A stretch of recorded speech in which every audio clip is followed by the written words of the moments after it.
Hello, welcome to another episode of The Rest Is Politics with me, Alistair Campbell. And me, Rory Stewart. And we're bringing this to you a day earlier than usual. We're recording it Monday night. You'll have it Tuesday morning because, frankly, such is the pace of what's going on in Westminster around the future of the government that we, frankly, don't dare wait another 24 hours because we could be out of date. We might even, as things are going, we might even have a new Prime Minister by then. I don't think we'll have a new Chancellor. I think Jeremy Hunt's there for a bit. But anyway, before we get on to all of that, we have some good, hopefully, for 2,500 of you, some good news. You may have heard, in fact, you will have heard because I was boasting about it all week. We sold out our live date at the London Palladium in 7 minutes. I had told them, Rory, I said to them, book the O2 or book the Wembley Arena, but no, they didn't listen. They went for the Palladium. We haven't managed, Alistair did not manage to persuade us to play to an empty Wembley Stadium, but we are going to do another night at the Palladium. So the night before our original date, Tuesday, March 21st. So all the people who missed out on tickets, we've gone back to the theatre and they have provided tickets for the night before. So please sign up and hopefully in the first 9 minutes for Tuesday, March 21st. Yeah. So this is what you need to know. We got, as per the last time, when it was for March the 22nd, 700 have been reserved for subscribers to the Rest Is Politics Plus. And for those of you who don't know, if you join Trip Plus, you can support the show, get all the pods without adverts for £3.49 a month, and you get access to early tickets, etc. And to sign up for that, you go to therestispolitics.com. The tickets for those members will be on sale from Wednesday morning, 9 a.m. And just to mark your card, they sold out pretty quickly as well. We'll email all members the link for tickets. Please check your spam. And then all remaining tickets will go on sale on Friday morning at 9 a.m. We'll tweet the link on Friday first thing. So that's that. That's the housekeeping done. Let's get on with talking about what happened today. God, where do you start? I suppose you start with Jeremy Hunt.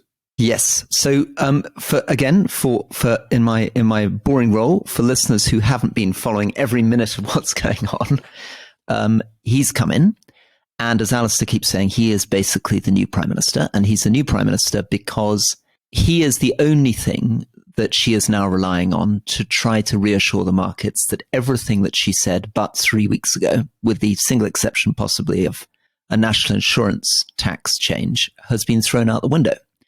And he has set out systematically to reverse everything that she tried to do. So I think maybe the top headline things, just before we get into the details, are that he will not be cutting income tax. So that's neither the cut for top rate taxpayers from 45 to 40, nor the cut for basic rate taxpayers from 20 to 19%. He's going to be raising corporation tax, and that cumulatively will make about £35 billion. But perhaps most importantly of all, he said that the energy price subsidy is only guaranteed for 6 months, which means instead of an unlimited liability of £150 billion potentially, he's now reduced that down to something which feels more like a black hole in his finances of 40 or 50 billion pounds. And then, and this is, I think, the thing that we're going to have to get into, that's probably going to have to be addressed through spending cuts. Anyway, over to you, Alistair. Well, I watched the whole thing, and I also watched Keir Starmer's urgent question, where Liz Truss did not turn up, and Penny Mordaunt was sent in. And I didn't think Penny Mordaunt did a very good job, actually. I think she was too much in Tory party mode and not enough in cabinet minister mode. And she kept saying repeatedly that there was a very good reason why the Prime Minister couldn't be in the House. There was a very good reason why the Prime Minister couldn't face the question. She didn't say, look, she's got better things to do than get hauled in to be, play politics with Keir Starmer. I even began to wonder whether something genuinely serious had happened, like, a family situation, some terrible tragedy, because she kept saying, I wish I could tell you why she wasn't here, but I can tell you it's a very good reason. And then she finishes. I thought Keir landed a couple of good blows on them. And as she finishes, Jeremy Hunt walks in, and then moments later, Liz Truss walks in, and Therese Coffey shuffles up, and Liz Truss sits there. It was all a bit surreal, to be absolutely frank. And I think what you saw was a Prime Minister sitting there utterly devoid of authority. And Jeremy Hunt standing up, pretty much as he's done his interviews in the last 48 hours when he's been on the airwaves, barely referencing her, and essentially, without saying, I am completely reversing everything that this Prime Minister sitting behind me has done. That's what he did. He didn't reverse the banker's bonus. He didn't reverse the investment zone stuff. But on the main tax stuff, he was absolutely unequivocal. That's gone. I wonder on the investment zone stuff, because there's a lot of wriggle room there too, because I think he can pretend that he's backing her. But what he'll be under pressure from the Treasury to do is to say, instead of what she was talking about, which is an unlimited number of investment zones, which would lose them tens of billions of pounds worth of revenue, I guess he's going to quietly shut it down so there are going to be almost none of them at all. Well, also, Caroline Lucas, the Green Party MP, who I think is a very effective performer in the House of Commons, and she got up and basically said, what's happened to your Green Tory credentials? You've always presented yourself as a Green Tory. And in his answer, he sort of said, well, I'm not against investment zones, but they absolutely have to be in keeping with nature, biodiversity, etc. So you're right. He might be sort of. Well, that's pretty amazing. Pretty amazing, isn't it? Because that's presumably exactly what Liz Truss was not intending with those investment zones. She wanted to rip up planning. She felt when she was the Secretary of State for Environment, Food, Rural Affairs that there was too much restrictions, newts getting in the way of building. I remember her complaining about that. I remember her actually almost setting up a newt task force to try to work out how we could build more houses without worrying about newts. So, please tell me that's not true. No, that's totally true. Totally true. She wanted to set up a newt. Well, actually, I think to be fair, it was driven from the centre of Downing Street in those days. She was responding to something that obsessed Oliver Letwin, David Cameron, because what would happen in those days is that the discovery of a newt would be enough to grind all development to a halt. And this became this sort of totemic issue where people kept saying that newts weren't that rare and we didn't need to worry that much about newts. And then obviously the charities that cared about nature would say, no, newts are incredibly important. Then other people would say newts only got on the European directive by mistake because there was a shortage of newts in Poland and we didn't have a shortage of newts in Britain, etc. Anyway, the point though is that must have been a real slap in her face to hear him stand up and say, of course, it's got to respect biodiversity and nature and all this kind of thing. I think she might have disappeared by then. And then the other thing doing the rounds, of course, is that she was in and out of a meeting with Graham Brady, who'd been in the House, then went out of the House. And of course, he's the chairman of the 1922 committee. There's all this talk for all the fact that there was, honestly, it was horrific to watch, particularly the urgent question. I don't think there was one question from the Tory backbenches that you would have put in the even vaguely anything other than completely pro-government sycophantic. It was like watching endlessly planted questions. You got a few in Hunt's statement, particularly from people like Edward Lee, John Redwood, who are obviously Drax, the right-wingers who are really worried that this kind of low tax, no regulation agenda is now being lost. But basically, Hunt kind of, he looking at, fair play to him. He's got a very balming, BALM, very balming manner. But, the truth is he was essentially saying, fasten your seatbelts because we're going to probably have further tax rises and we're going to have very, very big spending cuts. And he didn't go into the other thing he didn't reverse was bankers' bonuses. He defended that. He said the more money they get, the more tax they'll pay. And also he was not, I thought he might at least have paid a little bit of lip service to some of the kind of wealth areas that Labour are looking at, whether it's non-dom taxes or, some of the kind of stuff that he could get into. I still think tax avoidance is such a big issue that he could have got into that. He didn't. So we are looking at austerity Mark II. I don't think there's any doubt about that now. And actually it's I think it's an interesting point to sort of consider what options Labour really has, other than a form of austerity themselves, because the situation that Britain's now in makes it almost impossible for the government to continue to spend and borrow. And so the only choices facing, I think this is something that should appeal to you, Alistair, because famously you're a man who's never in debt and as a fine Scot always believes in balancing your budget. But the options facing the government, any government, are now incredibly tough. Because it's not the United States. We're not the world's reserve currency. We can't borrow huge amounts of money. And if we do borrow, interest rates are now punishing. So the interest we pay on our debt is going to be phenomenal. If we start borrowing serious amounts of money, we'll be spending 80, 100 billion, £100 billion simply on the interest of debt if we borrow big.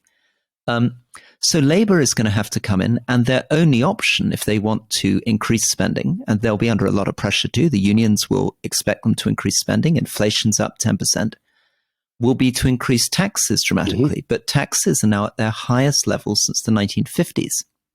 Yep. And it's going to be very, very tough. There may be some things they can do, maybe on more windfall taxes on the energy companies will bring in some more money. But the amount of money they're going to get by going after non-doms is not going to fill the hole in the budget.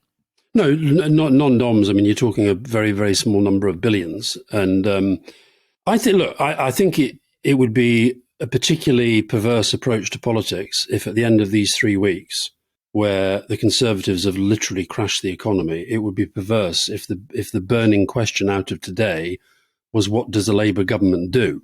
A Labour Party in opposition has to have those questions answered as they get closer to a general election. I think it will have to involve at some stage standing up and defending a real, whether they are going to revisit the idea of wealth tax and so forth, I don't know. But I think that this is what I found astonishing about today, both the urgent question fronted by Mordaunt and Jeremy Hunt, was the mood amongst Conservatives who really did seem to think that they just kind of need to move on now. It was almost like Penny Mordaunt. I really found her performance quite disgraceful, actually. It was almost like, what right does Keir Starmer have to try and summon the Prime Minister to talk about this when we've got the chance to come to talk to us? I've seen it before, though. I mean, I saw it when Theresa May was in real trouble. We saw it when Boris Johnson was in real trouble. Do you remember that extraordinary moment where he went into Prime Minister's questions about 24 hours before he resigned, and they were all standing up? People you were expecting would criticize him, like Johnny Mercer, were standing up and lobbing him softball questions. And the whips had clearly been running an operation to get everybody to come out and support him. What it really is, actually, is not a sign that they've moved on. It's a sign of absolute desperation. I mean, this is what parties do when they're absolutely against the wall. And this will be a last sort of desperate whipping operation where they will have gone around person to person promising anything they can give. I mean, that's what Boris was doing in that final PMQs, promising jobs to people, anything to get them to give him softball questions. Well, you mentioned Johnny Mercer there. I do, as you know, this interview for Men's Health magazine, and I've done one with Johnny Mercer. And he's somebody who's had OCD for most of his life, gets depression, and was actually, when we were speaking last week now, we put it out because, frankly, a lot of it was about the current government, and, Liz Truss might not be there very long. But he basically said that he was now in a place where he felt that he couldn't, in all honesty, say to his constituents, I think a Truss government would be better than a government led by Keir Starmer. And he also said that he felt that people had just given up. They weren't even getting angry anymore. They'd just sort of given up. And I think there is that sense maybe that a lot of Tories are starting to think, you know what, we've had our time, we've had 12 years, the country's not much better. And this last thing has just been a kind of tipping point. It's been a huge tipping point. They've crashed the economy. But he also told a story that I think people will be quite shocked by, which is that he'd gone into politics to fight for veterans. He's a veteran himself, been in 3 tours of Afghanistan, in the commandos, and he was made a minister. Then he resigned. Then Johnson put him in the cabinet at the last minute. That was never going to last. But he persuaded Liz Truss and Rishi Sunak that they wouldn't downgrade the veterans minister's job. And when she became Prime Minister, she called him in to see her and told him that she wasn't going ahead with her promise. And he said the thing that really got to him was that she just laughed at him when he protested. She just sort of thought it was funny. And I thought that said something very, very odd about the way she deals with people. So one of the things that is worth thinking about is where these cuts are going to fall. Slightly relates to your conversation about Johnny Mercer, because almost certainly the cuts are going to fall hard on defence. And one of the promises that Liz Truss made to keep Ben Wallace, and it's Ben Wallace, the Defence Secretary, was actually probably a very strong runner to be Prime Minister, and for some reason didn't stand. But he chose to use his position as Defence Secretary and his endorsement to get all the candidates essentially to sign up to increase defence spending up to 3%. Very, very dramatic increase. Used to be 2%. So that's a sort of extra nearly £40 billion a year that you're talking about of increases. And of course, this was off the back of Russia-Ukraine, and this was about Britain as a global power. But I think the first thing that will happen is she will have to break that promise too, because I don't think it's going to be remotely possible for this government or any government to fulfill that promise to increase defence spending in that way. Well, it's interesting. In the statement, in Hunt's statement, there was obviously Labour in particular were trying to get him to commit to stand by promises that had been made either by Boris Johnson or by Liz Truss. And he wouldn't commit to any of them. And that included defence spending. It included spending on the health service and social care. He wouldn't really go much further than on that. He wouldn't commit to uprating benefits in line with inflation. He wouldn't commit to the triple lock on pensions. Now, I don't suspect he's going to undo all of those things, but there's no doubt whatsoever that he's going to undo some of them. As you say, this is where he gets himself in both a very strong position, but also a very weak position. I think you said in the last podcast that when he was running to be leader, he was talking about defence spending as 4% of GDP. Exactly. He was also cutting corporation tax to 12.5%, not, where it is now. So I think that he talked about eye-wateringly difficult decisions. Now, I really would like him to go after the tax avoiders and the wealth tax and the bankers' bonuses and all that stuff.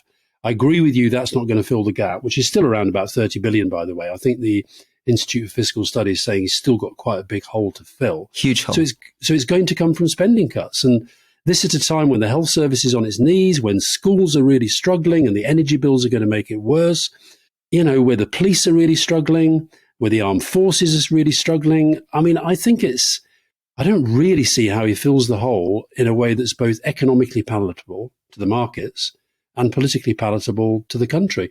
And I can't remember, I guess the last time when you really had a sense that government economic policy was literally being designed day by day with the markets in mind as opposed to the broader national interest in mind, was probably when we got kicked out the ERM many, many years ago. From which famously the John Major government never recovered. So, Rory, based on all your inside knowledge of what's going on inside the Conservative Party right now, who's talking to whom? What is the future of Liz Truss? And here's one for you, which I think may become a question. Can the Conservatives seriously think that they can produce a new Prime Minister out of a hat and go along to see the new King and say, I am the person now who can be given the mandate to form a government, given that it could fall apart with the same jigsaw falling apart with a new leader? Well, I guess there are two separate questions there. I mean, one is what's going on, who's doing what? And the second question is what happens if they come up with a new leader?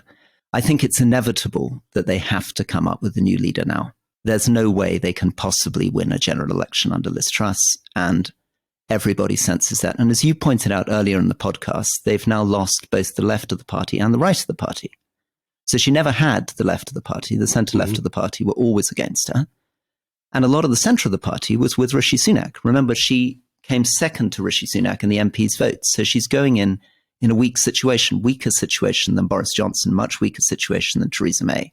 But now she's beginning to lose, as you pointed out, people like John Redwood on the right who feel that she's backtracked and U-turned on everything they were backing her for. She was somebody who voted Remain, was a loyal Cameron minister, was a loyal May minister, was a loyal Boris Johnson minister. Nobody on the right saw her as a standard bearer for Brexit or libertarian economics, really, until she got into the leadership election. And then she managed to pull off this extraordinary thing of winning over Boris Johnson, winning over Nadine Dorries, winning over John Redwood, winning over all the libertarians who suddenly thought, this is the real deal. This is the person who's really going to make Brexit sing. And now everything that they believe in, massive cuts and taxes in order to power economic growth, have been thrown out the window. What they're instead going, because the thing they're obsessed with is the tax burden. They're obsessed with the fact that tax is the highest level since the 1950s and taxes have to be cut. So now Jeremy Hunt's come in, and Jeremy Hunt is absolutely their hate figure. I mean, he was the guy that was in the final two against Boris Johnson. And although he tried to move himself towards the Brexit side of that debate in order to win that election, nobody believed it. They always saw him as a Remainer. And now, effectively, as you've pointed out, he's Prime Minister. Now, what you see Liz Truss's team now desperately doing is trying to brief against many ex-ministers, people who sat at cabinet tables with me, Julian Smith, Mel Stride, Gavin Williamson, These people are now being portrayed as a cabal of male public schoolboys coming to get her.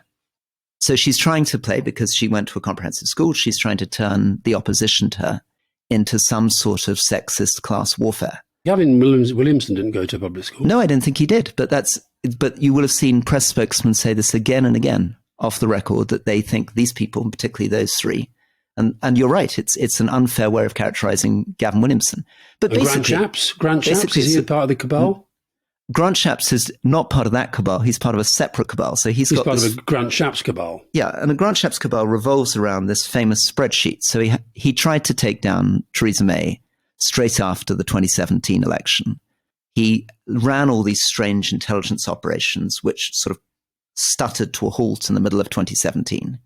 He used to come up to me in the lobbies and he'd say to me, "What do you think of Boris Johnson?" And I'd say rude things about Boris Johnson, or he'd say, "I'm rather a supporter of Theresa May. What do you think?" And try to draw me out, because he believes that the way to make his amazing spreadsheet and list was to pretend to be in favor of Theresa May in order to get votes. Anyway, this spreadsheet came out again in 2019 for Boris Johnson's election.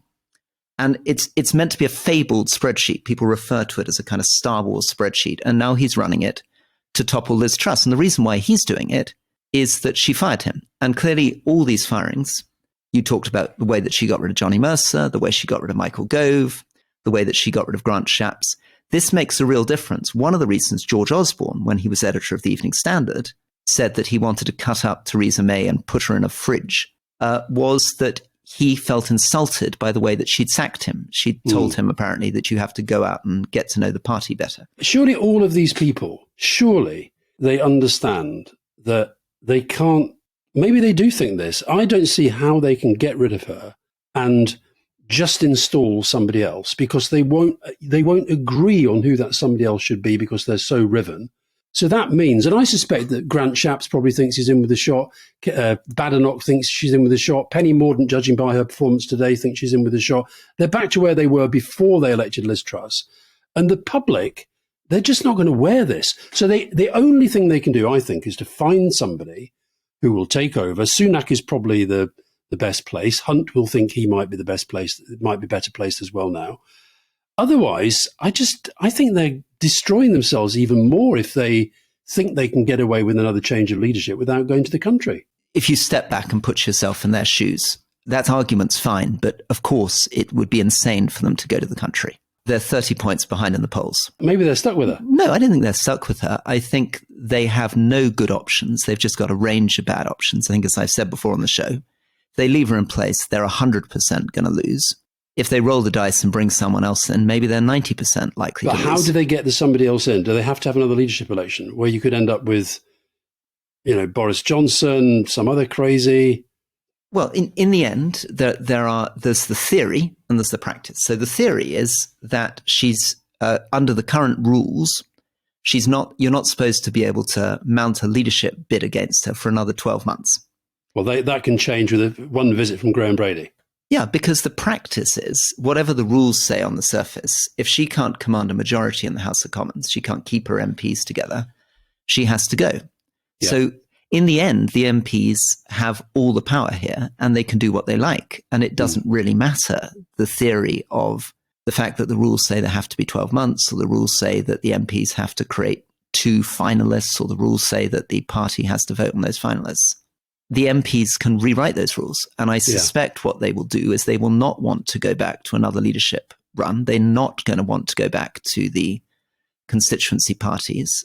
They are going to try to find some sort of agreement amongst themselves. But that goes back to something we've talked about before, which is that the divisions within the Conservative Party, as you just pointed out, are so deep that what you were describing today when you were watching the statement of people like John Redwood, Richard Drax, who are on the very far Brexit right of the party, are not going to accept any of the candidates who come in. And we're going to return to a situation that will feel a bit like Theresa May Mark II.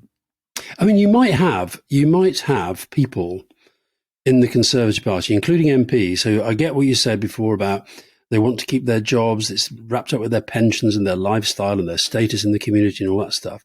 You might get to a point where actually enough of them say to themselves, we've just got to go into opposition.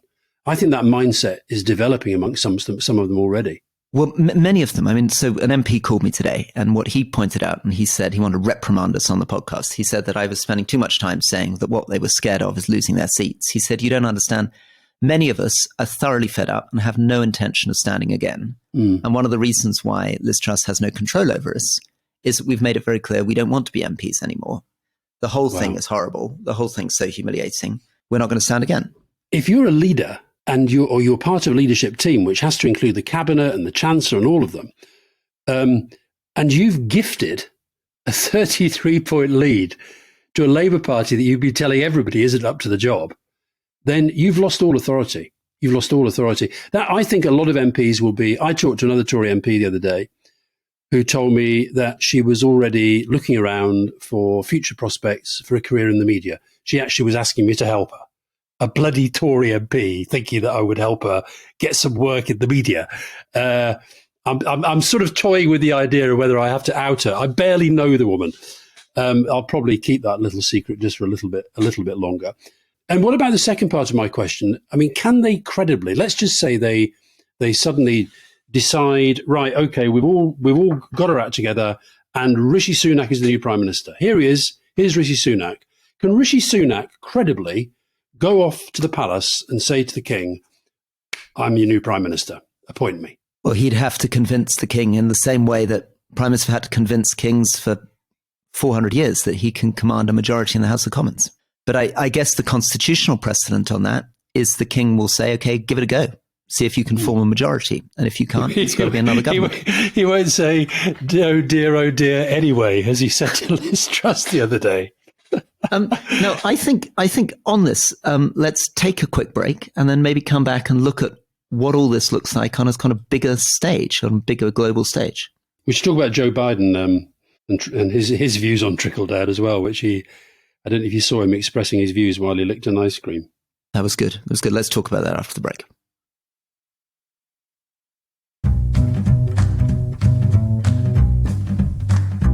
This week, the podcast is sponsored by the New European, and I have to declare an interest here. I am the editor-at-large, no less, of the New European. I write a diary every week, which the real editor assures me is much loved by our readers. Well, I love the New European. It was born a week after the referendum, June the 23rd, 2016. It's still going, and it's one of a few new media titles breaking the mold of mainstream media in the UK and providing a very different perspective on the events that we're living through. And almost regardless of your politics, it's refreshing because you get a very broad picture of the arts and culture scene right across the continent, and some really fascinating features in there every week. Yeah, that is absolutely right. But for me, what the New European does better than other titles, it gives an honest, well-written analysis of what's happening to our country right now. It's the complete antidote to the corrosive nationalistic press that helped to get us into the current mess in the first place. And therefore, I would say it really deserves your support. And I promise you, the front pages are worth the price of subscription alone. So they have a special offer for listeners to this podcast. It's the best offer you'll get anywhere. A full year subscription to the New European for just £1 a week. Or if, like me, you love getting the actual newspaper in your hands every week, you can get that, plus full digital access for just £2 a week. That's literally half the price that you'd pay at the newsstand. And you'll be supporting a newspaper that is making a real difference to politics and to journalism. All you have to do is visit www.theneweuropean.co.uk/TRIP. That's www.theneweuropean.co.uk/trip.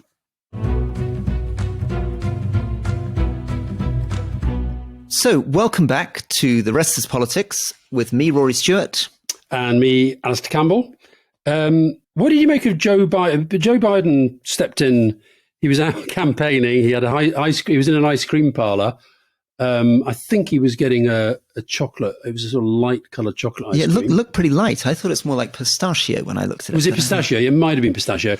And somebody threw him a question about what he thought about Liz Truss's economics plan, and he was very, very critical of it. And of course, he had said in a different context that trickle down economics never worked. And of course, the Tories got very upset that an American president was wading into our political debate. But then I thought, well, if you're going to, during a leadership election, say Macron, friend or foe, the jury's out, then, other leaders are entitled to comment on you.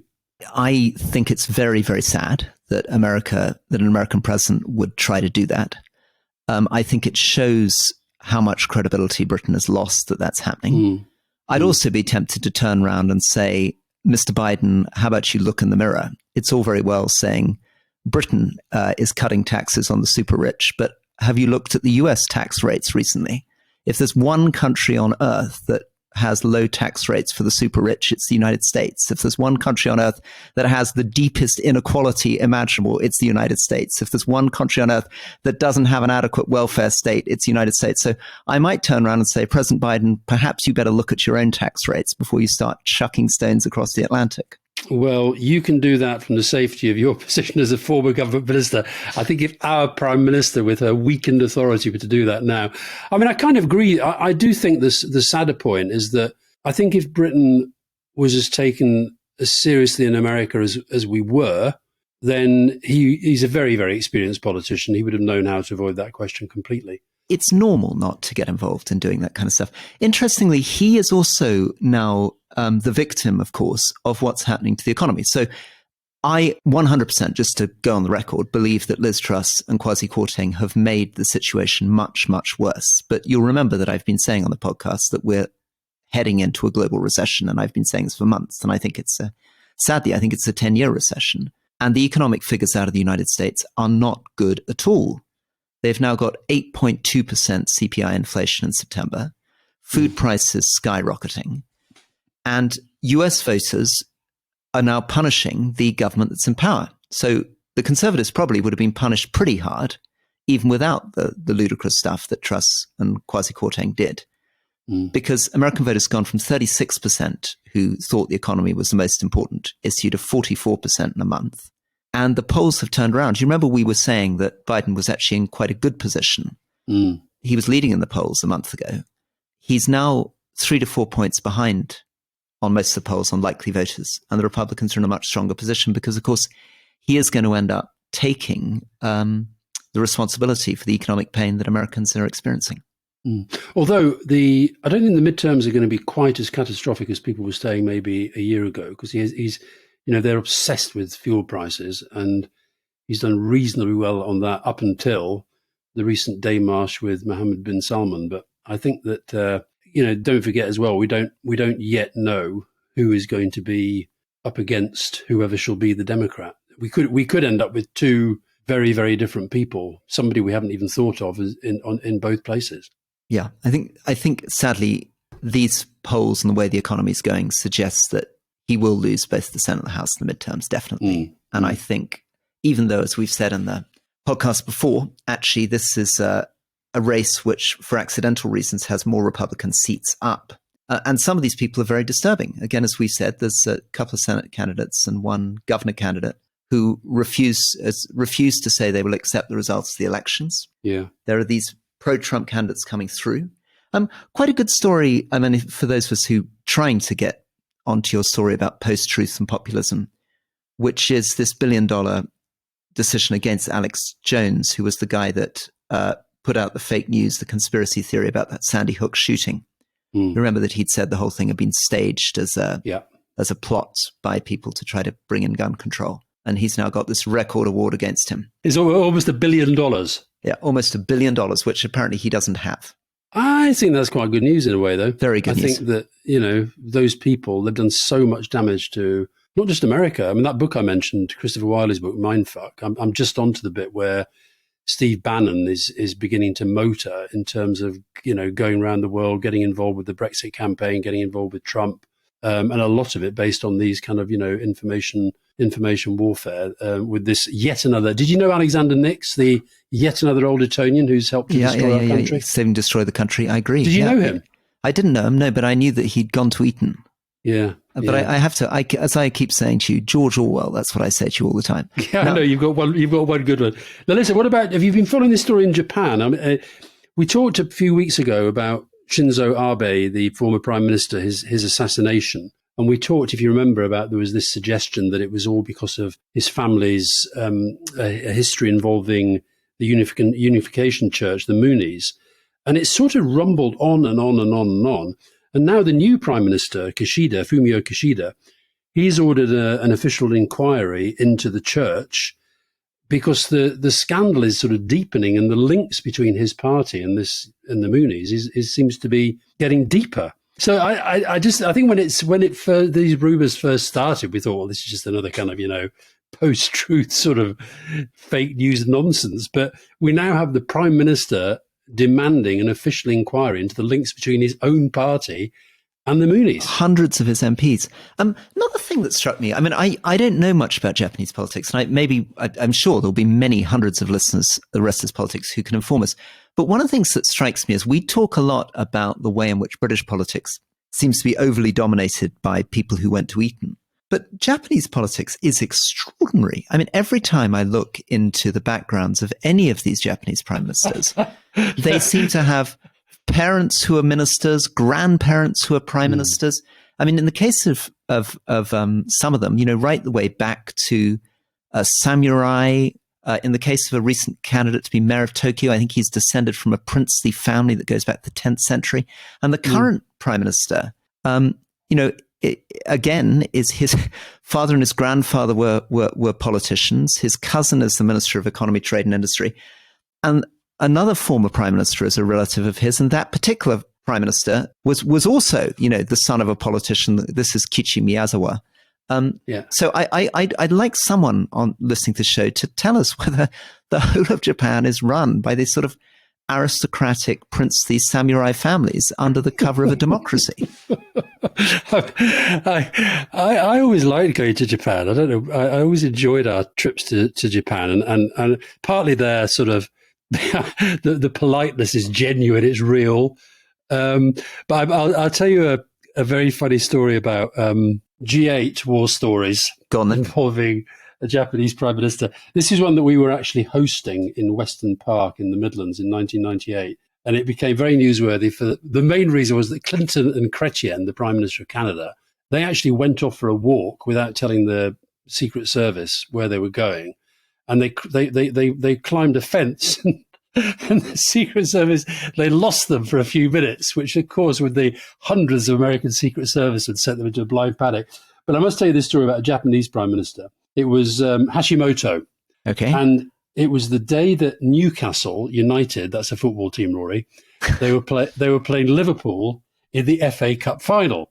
And I suggested to Tony, who is a Newcastle supporter, I'd got Kenny Dalglish was the Newcastle manager, and I got Tony to write him a good luck message, which we then sent down to Wembley and was given to Kenny Dalglish before the match. But as Tony was writing this letter, Hashimoto came into the room and he said through the interpreter, "What are you doing?" And we explained that he was sending a good luck message to Kenny Dalglish, the manager of Newcastle United, at which point Hashimoto said, "Well, I should do that as well." So we tried to explain that. Anyway, it got too complicated. So I don't know whether Kenny Dalglish ever got it, but Hashimoto sat there and sent him a good luck message to beat Liverpool, which they didn't do. Well, so here we are. So Hashimoto is interesting. So Hashimoto's father was also a cabinet minister under Prime Minister Nobusuke Kishi. And Nobusuke Kishi was a man who was known as the monster of the Showa era because of his rule of the puppet state of Manchukuo in northeast China. Was imprisoned for 3 years as a suspected Class A war criminal. And was his father a politician?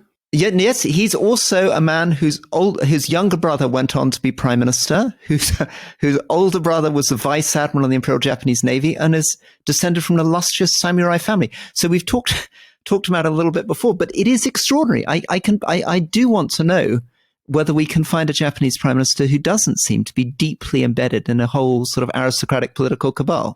Having said you don't know much about Japanese politics, did you just Google Japanese prime ministers and their relatives? Yes, I'm just very, very quick at Google while you're talking. Did you? You didn't know that wasn't in your head? No, that's not in my head at all. No. That's, in fact, I realized when I was talking to you that I'd actually been talking about one of these guys on a previous podcast, and I barely remembered that Nobusuke Kishi is exactly who we were talking about a few weeks ago. That's how daft I'm getting. Okay, well, I must admit, I didn't Google. I just went to page 302 of the bestseller, The Blair Years, extracts from the Alistair Campbell diaries. But I did enjoy Mr. Hashimoto. And then we had another prime minister that I sort of persuaded to do a bit of an apology about the treatment of our prisoners of war, but that went wrong because after he'd done the apology, he decided he didn't want to do it anymore. So yeah, I've got some very fond memories of Japan. But you are right. Whenever you look up the top level Japanese politicians, there's usually quite a heritage. Just one thing to finish on maybe a slightly gloomier note. After your jollity about Newcastle United, I'm in Malawi, and one of the things that is very striking, and maybe it's been reported, but I haven't seen that much emphasis on it, is the way in which this global economic recession, and particularly a debt crisis, is destroying African economies. So here in Malawi, like many other economies in sub-Saharan Africa, they are incredibly exposed on debt. Some of that is Chinese lending, so we can talk about that maybe in a future podcast.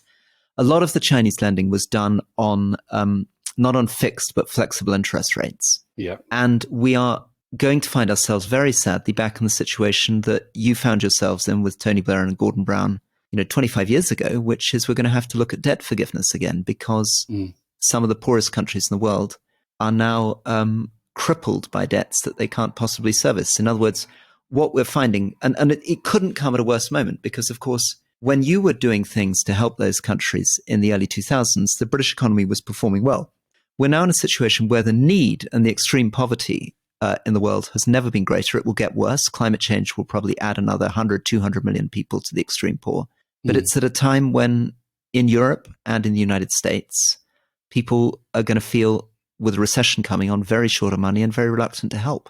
Well, the other big difference then is that we had a Prime Minister, Tony Blair, and a Chancellor, Gordon Brown, who were absolutely kind of mildly obsessed with the whole issue of debt write-off and development.